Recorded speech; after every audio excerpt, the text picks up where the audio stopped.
Hello everybody and welcome back to another special edition of Alaska Bound to My Forever Home. Come to you today from the mighty Mississippi up by DeSoto, Wisconsin. You can see a little bit different background here. Got a nice little campfire going. It's pretty nice out here. Doing a little fishing, a little early walleye and perch fishing. Did a little bit of fishing today, just got a couple of bites. Didn't bring anything in. It's a little early yet, it's still a little cool. I'm going to show you some of the backwaters here, give you a little scenic view, and we're going to check out the tent. And then today we're going to talk specifically about what I'm going to be doing for my hunting, self-sustaining for my hunting. So once again, we're up here at the Mississippi River, and we're going to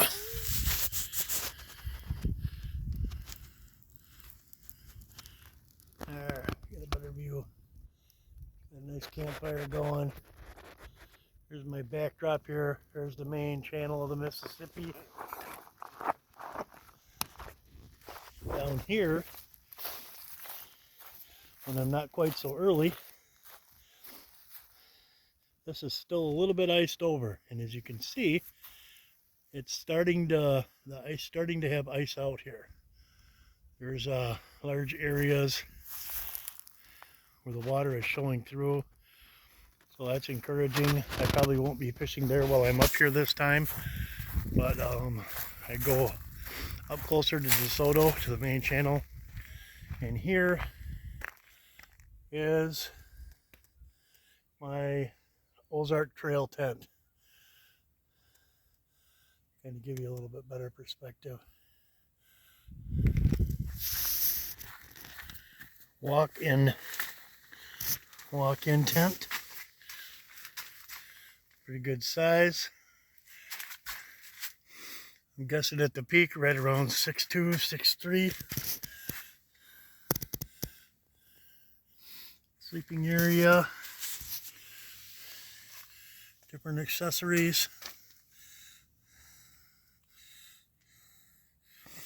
So, we're going to go back. I've been doing a little walking, so I'm a little out of breath. I've been gathering firewood.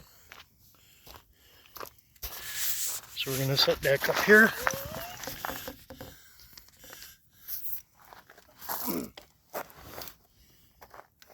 All right.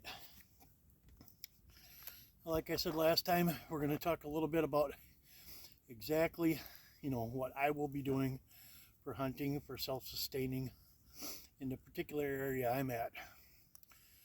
Selcha, once again, to recap, it's about 42 miles south of Fairbanks, right on Highway 2, one of the two main highways that go through Alaska.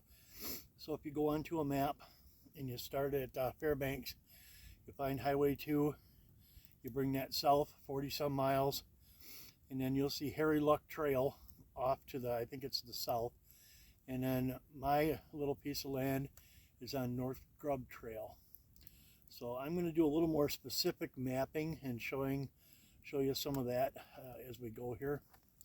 So it's great because, like I said, it's close enough to town where I can pop into town and get some necessities if need be. Only 4.5 miles to town, and 44 or 45 miles specifically to Fairbanks. So it's remote enough where it offers just about all the game that you can ask for in Alaska. Now for me, I will be obviously fishing. There's an abundance of fish.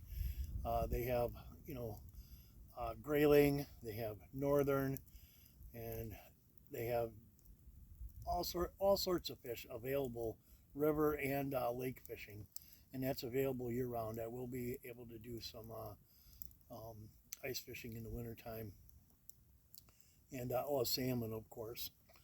So fish will be a large staple of my diet.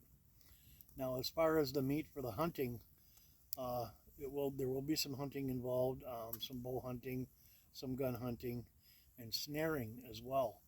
Snaring is going to be a big thing because hares up there, they do not call them rabbits up there. They are two two in particular kinds of hares that are in abundance up there, and they are open year round. And fortunately for me, I love rabbit meat. So I can't wait to taste my first wild Alaskan hare. They have two different kinds of hares, the snowshoe hare, which most people are more familiar with, and then the Alaskan jackrabbit. Now these two particular hares are bigger than our typical cottontail rabbits. A little hardier, a little heavier coat, obviously, because they have to survive in Alaska. So they do provide a lot of meat, and you can use the skins and the coat for to make things. We'll see as time goes on if I want to do anything with that. The next thing that's abundant up there, and I won't be hunting too much of, is grouse. They have 1, 2, 3, 4 different kinds of grouse. I'm cheating here once again. They have what they call the rough grouse, which a lot of people are familiar with down here, the sharp grouse, the spruce grouse, and the sooty grouse. Sorry. Now, for those of you who aren't familiar with grouse hunting, they're a pretty flighty bird. They're fun to hunt. They're a challenge to hunt. I've hunted them before.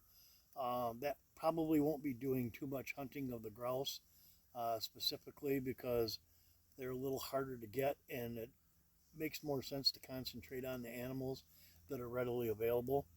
They also have ptarmigan, spelled with a P, Ptarmigan, similar to a grouse. They have the willow rock and the whitetail. Once again, won't be doing too awful much bird hunting, maybe some occasional bird hunting. Another thing that they have for small game hunting, they have the red squirrel. Now, I know the people from Wisconsin, and people, when you say red squirrel, you think of those big giant red squirrels, and these are not. The Alaskan squirrel is, they say, typically about half the size of a squirrel. So you're talking somewhere in the chipmunk range. But they are very good. They're edible, a good source of meat. We'll be hunting some of those. And then we get into the big game.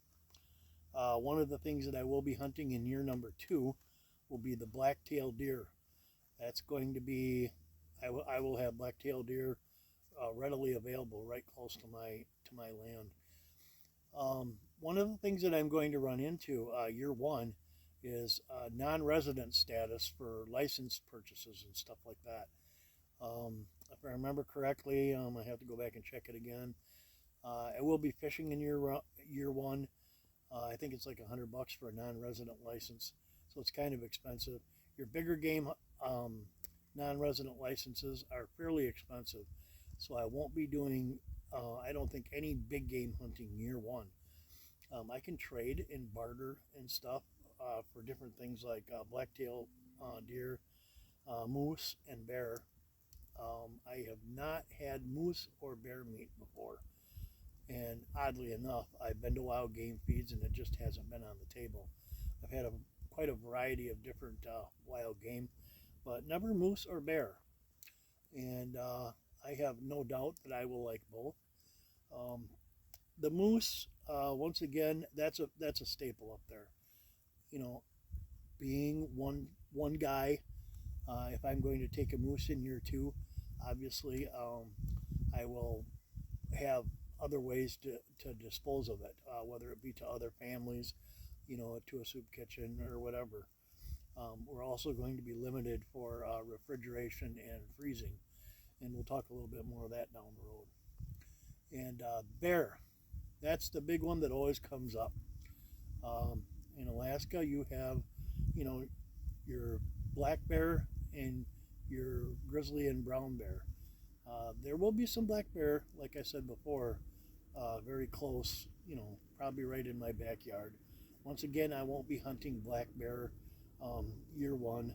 We'll see how that goes down the road, possibly. I'd love to be able to take a black bear. I'm not too worried about the brown bear. They don't come around very often. As a matter of fact, a couple of my neighbors I talked to up there, they've only seen 1 or 2 of them ever anyway.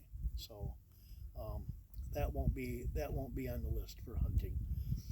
So once again, plenty of small game to hunt for self-sustaining, and with a blacktail in year 2, and maybe some moose down the road in year 2. We'll see. So that gives you a little perspective on, how I'm going to be sustaining myself. I will obviously, year 1 will be a little bit different. There will be, more grocery store groceries bought, to get me by until I get to know the land better and stuff like that. So it's all part of the challenge. That first couple of months that I'm up there before I start to build, it'll be a lot of exploration and stuff involved in that. So once again, thank you all for your support. Keep the questions coming, and we'll talk to you again soon. Take care.